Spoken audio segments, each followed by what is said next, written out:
Il est indéniable que l'Apocalypse contient des images surprenantes, qui nous laissent parfois perplexes et qu'elle emploie un langage figuré caractéristique de la littérature apocalyptique. Nier le sens littéral de certaines parties de l'Apocalypse revient cependant à renverser les fondements exégétiques pour l'ensemble du livre. Si les fléaux, les témoins, les bêtes, les faux prophètes, le millénium ne sont que des allégories, alors pourquoi le retour de Christ et la nouvelle terre doivent-ils être interprétés littéralement? C'est là la principale faille du prétérisme. L'Apocalypse est interprété au gré du lecteur. Les prétéristes partiels n'ont pas une lecture littérale de Matthieu 24. Christ a parlé de la destruction du temple, Matthieu 24, 2.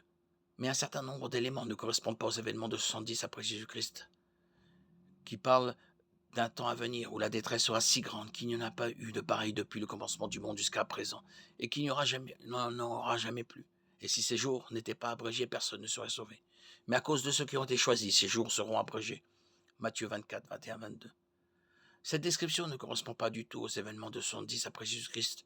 Il y a eu de pires moments dans l'histoire depuis. Le Seigneur a dit aussitôt après ces jours de détresse, le soleil s'obscurcira, la lune ne donnera plus sa lumière, les étoiles tomberont du ciel et les puissances célestes seront ébranlées.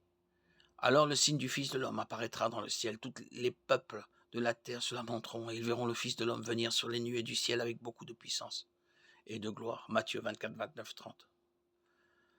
Si ces versets s'étaient déjà accomplis, cela voudrait dire que le retour de Jésus-Christ a eu lieu en 70 après Jésus-Christ, ce qui n'est pas le cas. Pour les prétéristes partiels, ces versets ne font pas référence au retour physique de Christ, mais à son jugement. Ce n'est cependant pas ce qu'on déduit naturellement d'une lecture littérale normale. C'est le Fils de l'homme qu'on voit paraître, pas son jugement.